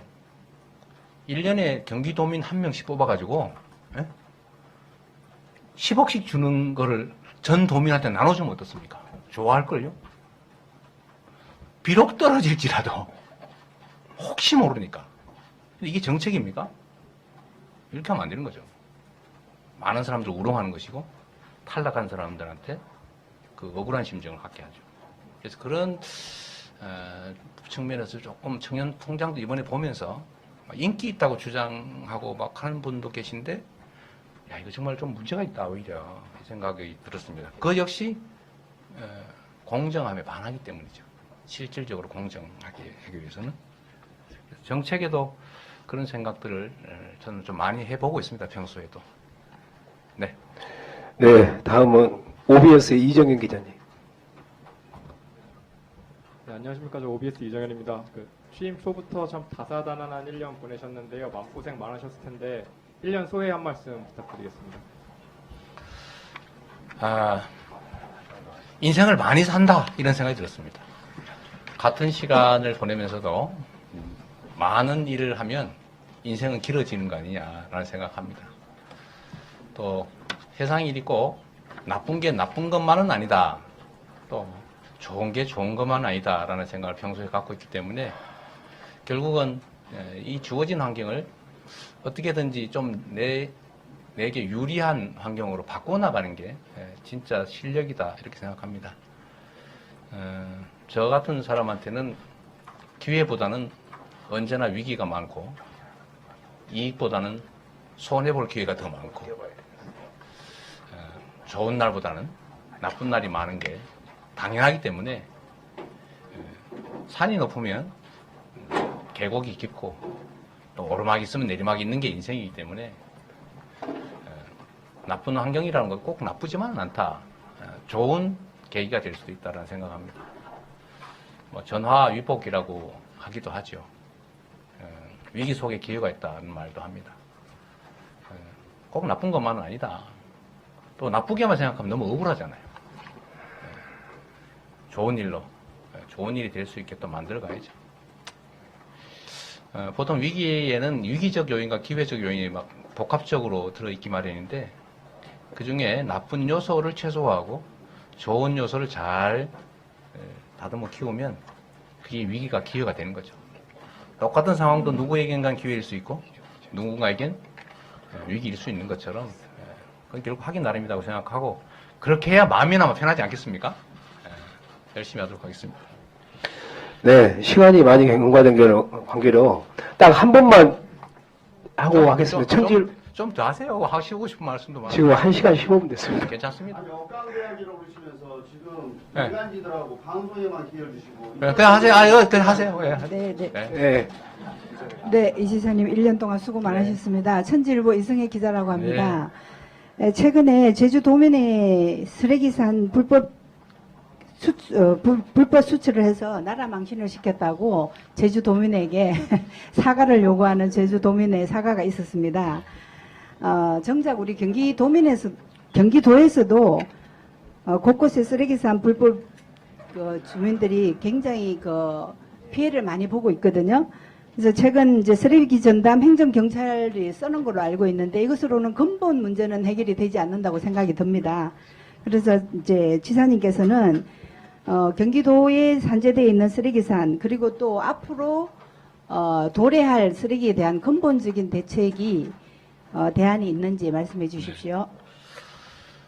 뭐 여러 가지 정책들이 필요한데 간단히 말씀드리면 첫째는 쓰레기 양을 줄여야죠. 재활용할 수 있는 건 최대한 재활용하기 위해서 쓰레기 총량을 줄이는 게 정말로 중요하다고 생각합니다.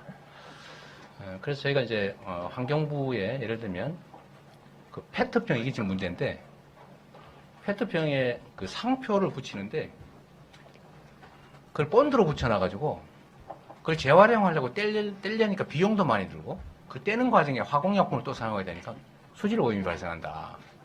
그래서 그거를 쉽게 떨어지는 그걸로 붙이면 재활용이 너무 쉽다는 거예요. 근데 생산비가 적게 드니까 그냥 본드 칠하면 편하잖아요. 본드가 싸니까.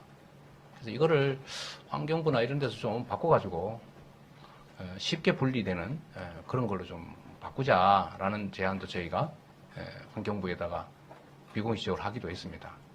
예를 들면 이런 식으로 쓰레기 발생 총량을 좀 줄이는, 그래서 재활용을 늘리는 그런 게 필요하고 특히 일회용품들이 문제인데 일회용품 사용에 부담을 좀 늘리고 사용하는 사람은 부담을 늘리고 그 안 쓰는 사람은 억울하게 쓰레기산 피해를 입으면 안 되니까요. 그래서 이용자 부담 원칙을 좀 강화할 필요가 있겠다. 그런 방식으로 줄이는 게 중요하겠습니다. 두 번째는 쓰레기를 처리하는 비용이 너무 비싸다는 측면이 하나 있겠죠. 그러니까 갖다 버리는 게 너무 이익이 큰 거예요. 톤당 보통 뭐 한 20만 원 전후 이렇게 한다고 하는데 10,000톤 갖다 버리면 20억 생기는 겁니다. 황당하죠. 그러니까 자꾸 갖다 버려요. 처리하는데 비용이 되니까 그 비용을 낮추는 문제도 좀 필요할 것 같고, 세 번째는 버리는 데 대한 제재를 강화해야 되겠다. 그 많은 사람들은 피해를 입히면서 돈을 버는 거 아닙니까? 결국 다 돈이에요. 그래서 거기에 대해서는 엄정하게 수사하고 엄정하게 책임을 묻는 시스템을 좀 갖춰 나가야 되겠다는 생각이 듭니다.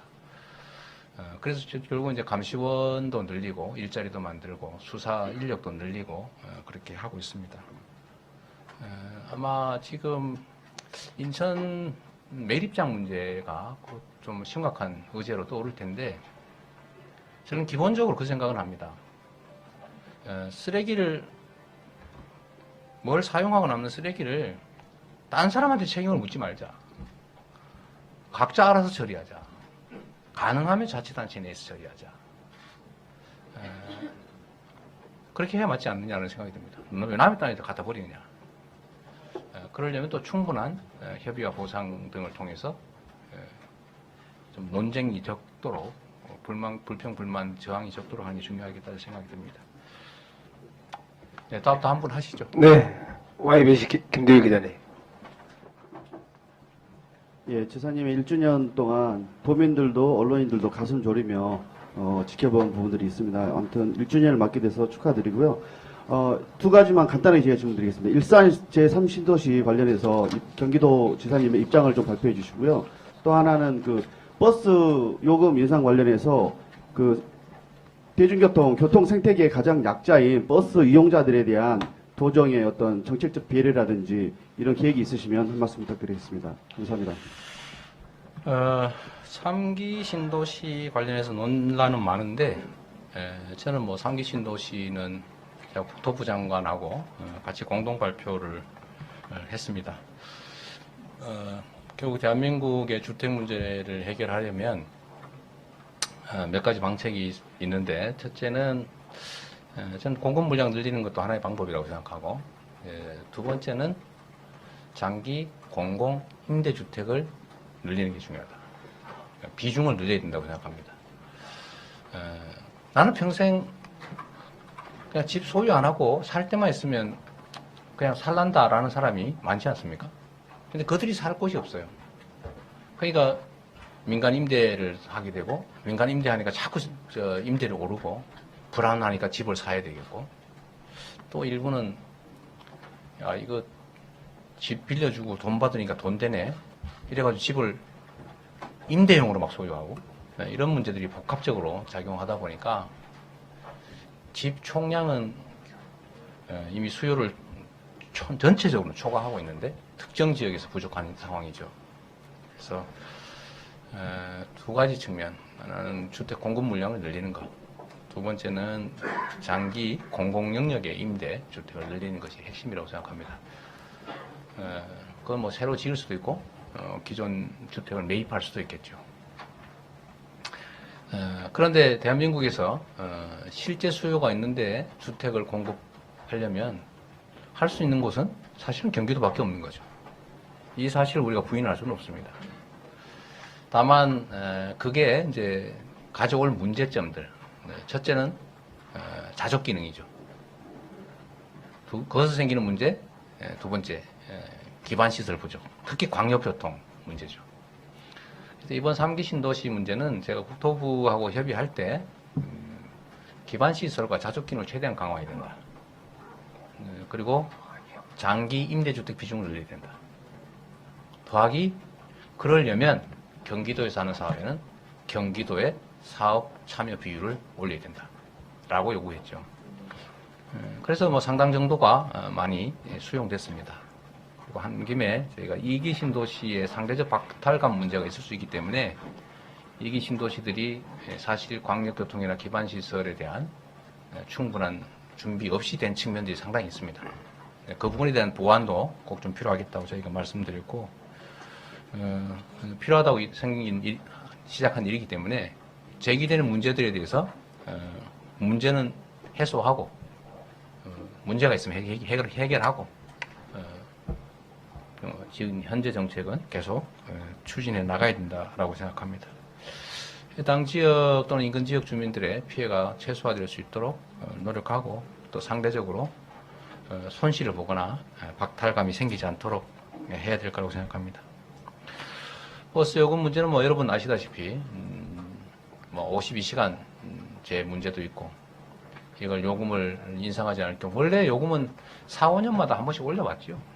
올릴 때가 됐는데 이게 52시간제하고 또 결합돼서 상승 압력이 너무 크고 또 현재 상태로 방치하면 그 수익 문제 때문에 그 소위 비수익 노선들 또는 뭐 저수익 노선들의 폐차, 또 폐선, 또 감차 이런 것들이 불가피하고 또 그렇게 될 경우에는 교통 약자들, 이 버스가 많이 안 다니는 곳 사는 분들이 어려운 사람들이거든요. 그런 분들의 편의, 복지 증진을 위해서라도 피해를 막기 위해서라도 요금 인상은 불가피했다는 말씀드립니다.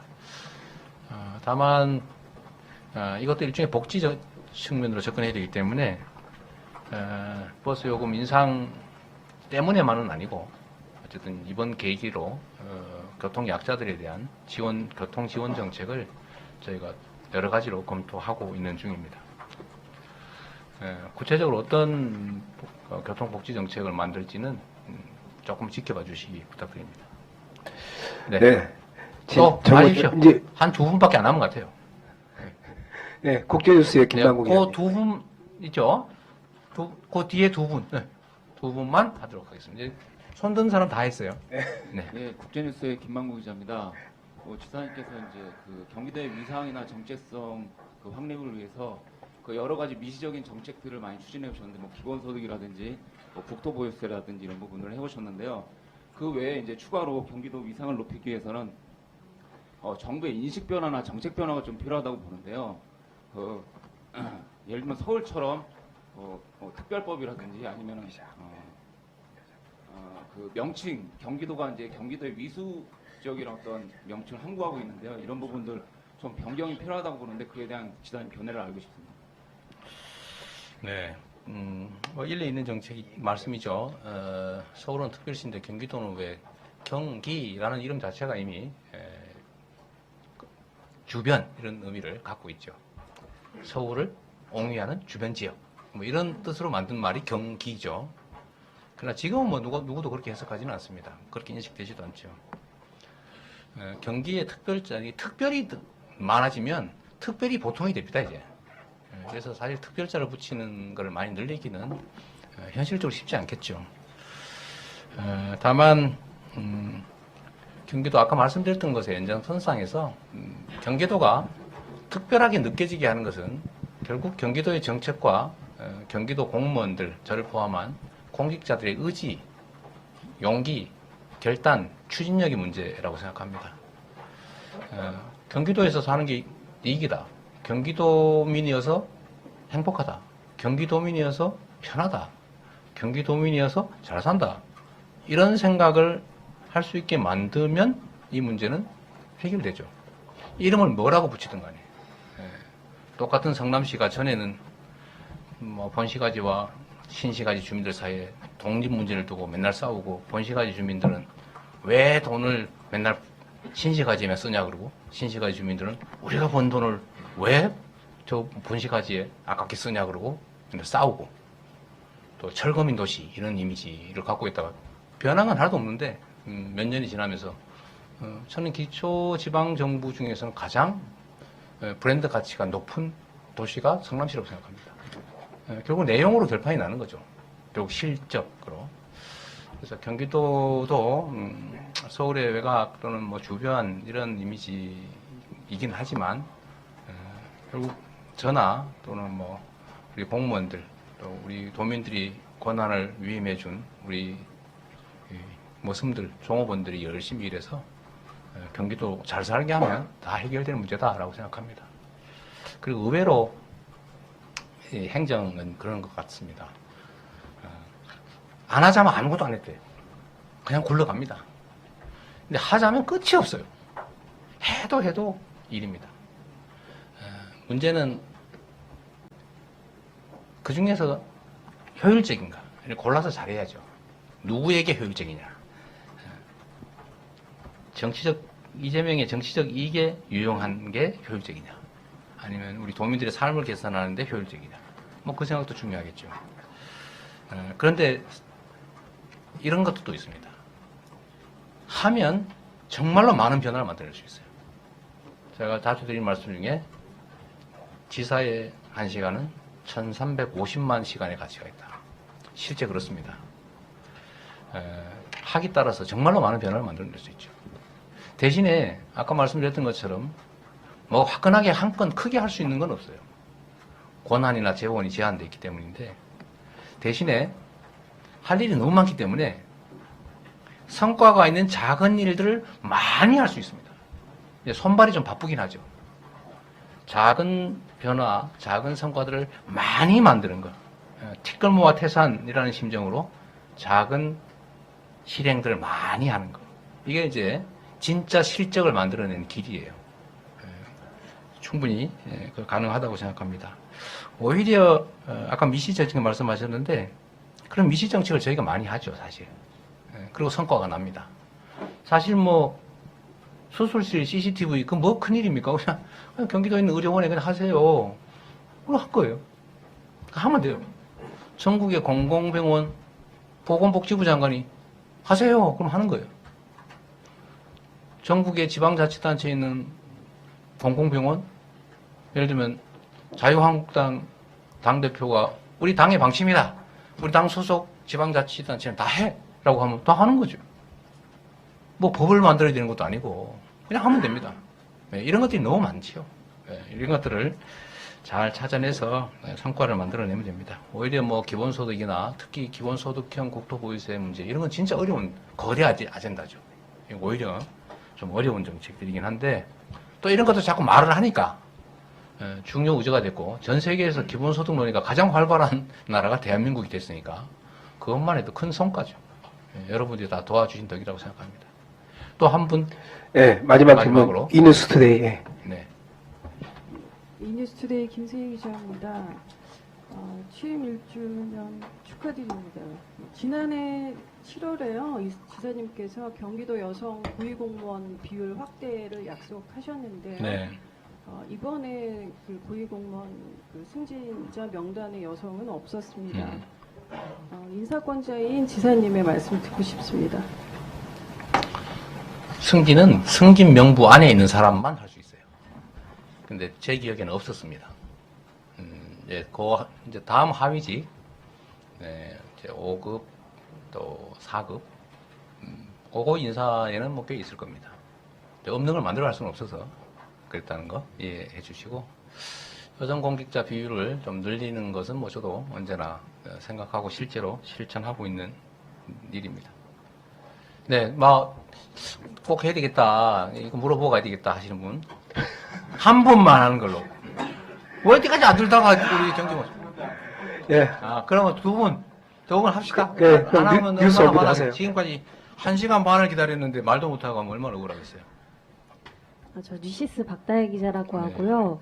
지금 지사님이 주력으로 추진하는 사업을 보면 뭐 새로운 경기 중공영제나 어린이 건강과일 뭐 공급 사업 그리고 어린이집 재정 지원 사업 같은 경우를 보면 도와 시군비 분담 비율이 뭐 5대5에서 3대7로 그 시군의 부담이 꽤 큰 편인데 이에 관해서 시군 반발이 꽤 큰 걸로 알고 있습니다. 그래서 이에 관해서 뭐 도의 기본적인 방침이나 원칙 등을 알려주시면 감사하겠습니다. 모든 정책은 시군을 통해서 집행이 됩니다. 그리고 그 정책 혜택도 시군 군민들이 받는 거죠. 곧 도민들이 받습니다. 제가 도정을 하면서 정해놓은 원칙은 이런 겁니다. 경기도 차원에서 일률적으로 거의 의무적으로 시행하게 하는 정책들은 우리가 많은 재정 부담을 한다. 예를 들면 뭐 청년 기본소득이나 산후조리비 이런 거죠. 그게 아닌 나머지 일반 사업들은 도의 그 조례에 따라서 비율을 정하고 있죠. 그리고 정책 중에 특별한 게 아니면 각 시군이 선택해라. 그거 의무적으로 해야 되는 거 아니잖아요. 지금까지는 다 의무적으로 하는 걸로 생각했던 것 같아요. 그래서 저희는 시군 정책 중에 좋은 게 있으면 채택해서 우리가 지원해 주는 방식으로. 뭐 하기 싫으면 안 해도 되고, 또 원하면 하고, 또 독자적으로 하고 있는 거 많잖아요. 예를 들면 안산에 뭐 대학생 등록금 절반 지원 뭐 이런 거. 저는 좋은 실험이라고 생각해요. 어차피 세입은 정해져 있는데 세출을 조정하는 것만 가능하지 않습니까? 지방자치단체가.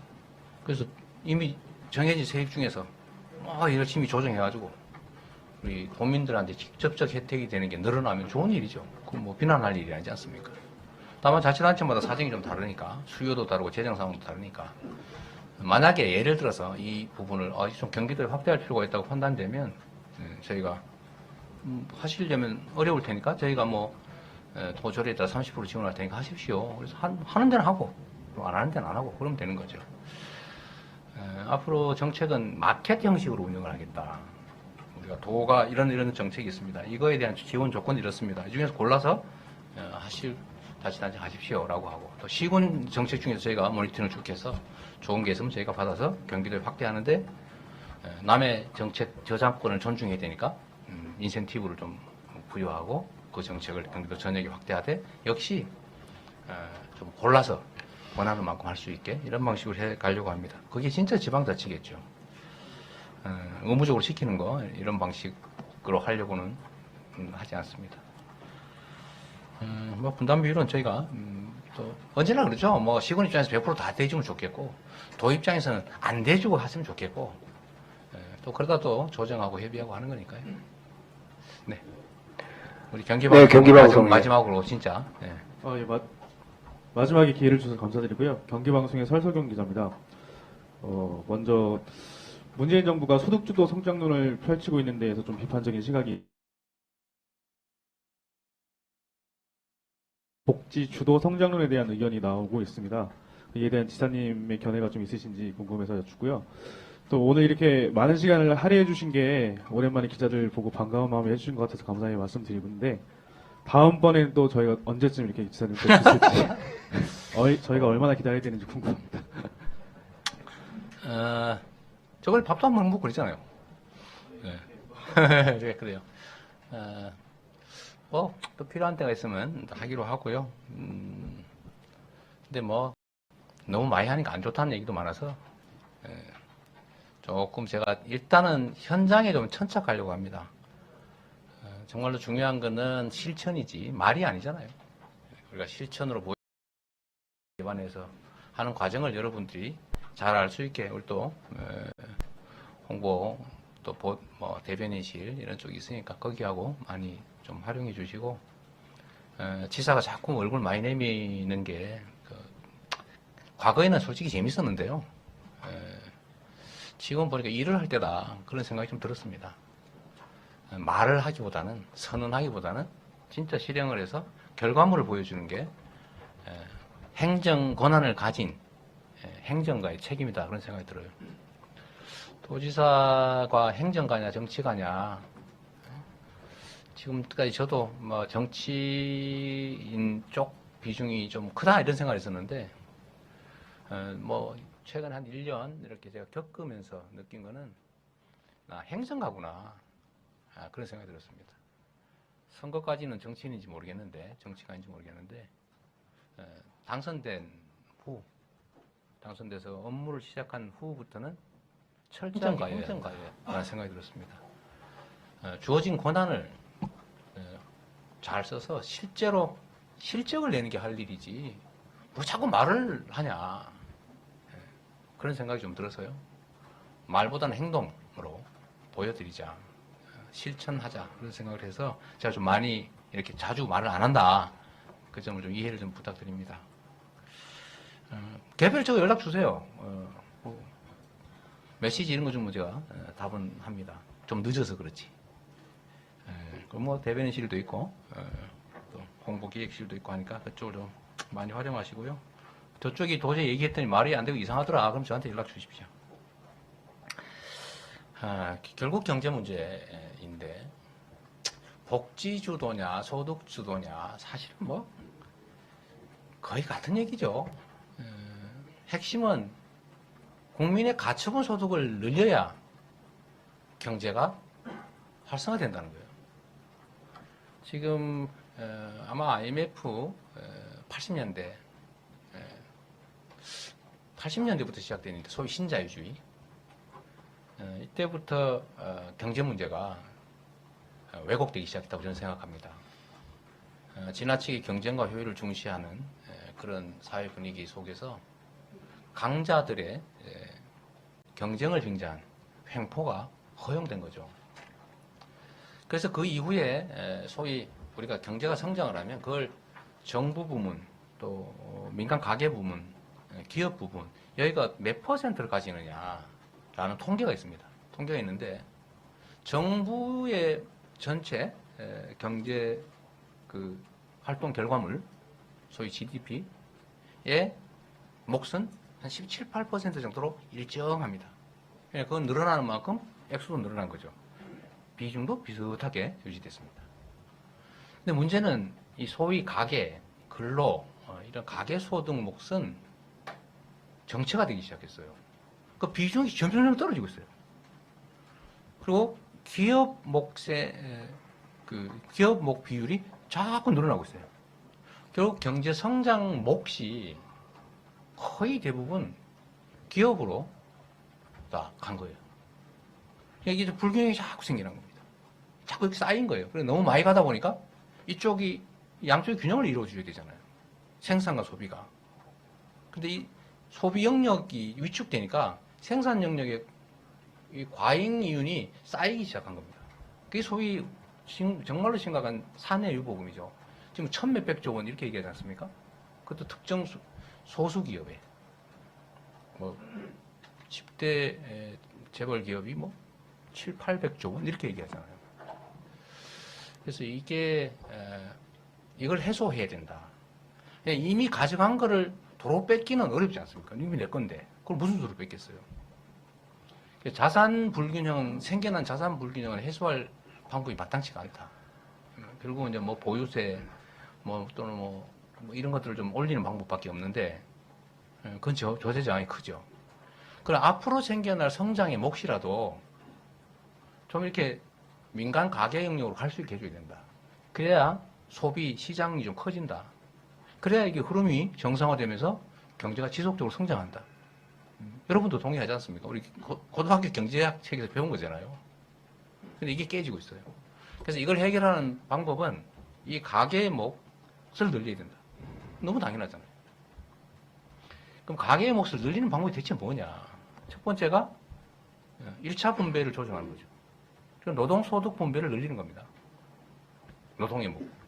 국민 대부분 일을 하니까. 그래서 그게 1차 분배죠. 그래서 뭐 그 방법은 여러 가지가 있죠. 최저임금도 올리고 노동조합의 단결권도 좀 강화하고 노동자들 보호하고 독점을 완화하고 대기업의 중소기업 탈취 억압도 좀 줄여내고 이런 정책들을 통해서 좀 불균형을 좀 완화하는 거 1차 분배. 두 번째가 이제 2차 분배, 재분배 정책이죠. 결국 정부가 세입을 늘려서 재정을 확충한 다음에 국민의 가처분 소득을 늘려주는 겁니다. 소위 이전 소득을 늘리는 거죠. 그게 대표적인 게 소위 복지 지출이죠. 그래서 이걸 늘려가지고 국민들의 소비를 좀 늘려야 된다. 그래서 불평등도 조금 완화해야 된다. 아니 완화까지도 아니고 불평등 확대를 조금이나마 속도라도 줄여야 된다. 이런 이제 논의를 하게 된 거고 그게 결국은 아까 말씀드렸던 소위 포용적 성장이라고 하는 결국 국제기구, 뭐 IMF니 우리 잘 아는 거 있잖아요. 뭐 세계은행, 뭐 OECD, 뭐 국제노동기구, 뭐 이런 어쨌든 국제 경제 노동기구들이 결국은 전 세계에 권장하게 된 겁니다. 노동의 가계의 몫을 늘려야 된다. 1차 분배, 2차 분배 늘려야 된다. 그래야 경제가 지속적으로 성장할 수 있다. 된다라고 한 거죠. 그러면 이게 1차 분배에 집중한 게 소득주도 성장이라고 하면 아마 그런 의미가 좀 있을 겁니다. 원래는 뭐 이걸 다 포괄하는 포용적 성장의 다른 이름이라고 저는 생각하는데 설마 소득주도 성장이 1차 소득 그만 증대해가지고 경제 발전을 꾀하자 이건 아니었을 거예요. 국민 모두의 소득 증대에 힘써야 된다라고 해서 아마 거기에도 복지 지출을 늘리는 거, 2차 분배, 재분배 정책을 강화하는 거, 이것도 들어있었을 텐데, 이제 그 중에 아마, 그러면 이제 복지 지출에 좀 방점을 두자라고 나온 게 아마 복지주도 성장론이 아닐까 싶어요. 저는 오늘 복지주도 성장이란 말을 처음 듣거든요. 네. 제가 좀 과문해서 그런데 아마 그런 뜻이겠죠. 그죠? 그런 뜻일 텐데, 결국 성장과 복지, 성장과 분배는 과거에는 다른 말이었는데, 양립이 안 되는 말이었는데, 지금은 동전의 양면 같은 것이다. 복지를 확대하는 것, 재분배 또 분배 정책을 강화하는 것, 가계의 몫을 늘리는 것, 지나친 초과 이윤을 세금으로 환수하는 것, 지나친 사내유보금을 줄이는 것, 이런 것들이 결국은 경제의 지속적 성장을 가능하게 하고 결국 거대 기업들도 살아남는 길이다. 최종적으로. 자본주의 시스템이 무너지면 결국 그들도 손해 아니겠습니까? 그들도 어디서 기업 활동을 하겠어요. 그래서 결국 우리가 가야 될 길인데 저는 결국 그 길로 갈 거라고 생각합니다. 갈 수밖에 없다. 아니면 체제가 문제가 생길 거예요. 가능하면 좀 더 빨리 적응하고 빨리 가는 것이 고통을 줄이는 길이 될 것이라는 거죠. 물론 저는 지금 현재 체제에서 이익을 보는 소수의 저항이 심하겠지만 저는 그들도 결국은 자신의 생존이 위협받기 때문에 결국은 따르게 될 것이라고 봅니다. 그게 과거에 그런 일이 있었죠, 여러분. 제가 이 얘기만 하고 이제 끝내도록 하겠습니다. 이것도 경기 도정의 일부라고 할 수 있으니까요. 과거에 여러분들 기억하실 텐데요. 우리 그 연안에 고기가 씨가 말랐을 때가 있어요. 그 왜 고기가 씨가 말랐냐면 이게 기술이 발달하니까 동력선, 배 성능이 좋아진 거예요. 그리고 그물이 점점 코가 작아진 거예요. 너 3cm짜리로 잡았어? 난 2.8cm. 그럼 좀 더 잡잖아요. 너 2.8cm? 나는 2cm. 나중에 어떻게 됐어요? 1cm짜리 그물코로 다 긁어버린 거예요. 저인망으로. 그거 보셨을 겁니다. 그러니까 연안에 모든 물고기가 씨가 말라버렸어요. 그래서 결국 어떻게 됐어요? 다 망해버리죠. 연안어업이. 그 다음에 뭘 했습니까? 언제는 뭐 못 잡아. 어떤 물고기는 몇 센치 이상 못 잡아. 그물코는 몇 센치 이하로 못 내려가. 동력선은 1년에 몇 번 해. 이런 걸 규제를 하기 시작한 거예요. 근데 옛날에 동력선으로 그물코 작은 거 가지고 싹싹 끌던 이 대형 받은 사람들은 화났겠죠. 그런데 결국은 자기도 망했거든요. 그래서 결국은 나중에 그 규제를 다 받아들인 겁니다. 자, 금어기 설정하고 크기 제한하고 영덕대게 몇 센치 이상 잡으면 벌금 막 이런 거 하고 엄격하게 하니까 어민들이 스스로 이익이 됐잖아요. 그래서 자기들끼리 막 신고합니다. 제 10cm 이하 잡았대요. 우리가 신고하고. 저 어디 가보니까 10cm 이하 개 팔던데요? 이러면 우 가지고 단속하고 하니까 없어졌어요. 그래서 개가 일정 크기 이상이 잡히는 거죠. 결국 우리 자본주의 시스템도 존속하기 위해서는 지금 현재와 같은 불공정하고 불평등하고 격차가 심하고 이런 시스템으로 계속 갈 수가 없다. 그래서 결국은 무슨 뭐 페이스북의 저커버그 같은 사람, 빌 게이츠 이런 사람들이 자기가 현재 시스템으로 엄청나게 돈을 버는데 그 사람들 입에서 기본소득 해야 된다 얘기가 나오는 거예요. 그게 안 하면 자기들도 나중에 망하게 생겼거든요. 자기의 다음 세대는 그런 성공을 할 수가 없는 거죠. 왜냐하면 소비자가 다 죽어버렸는데. 그래서 우리가 가야 될 길은 결국은 공정함이고 경제도 역시 공정 경제 생태계에서 지속적 성장이 가능하다. 경제가 죽지 않는 유일한 길은 공정한 경제 생태계를 만드는 것이다. 라는 말씀을 꼭 드리고 싶습니다. 자, 고맙습니다. 네. 원래 박수 안 치는 거예요. 기자들이 박수 치면 편들었다고 욕하니까. 온라인 여러분 정말 장시간 동안 고생 많았습니다. 이상으로 기획을 마치겠습니다.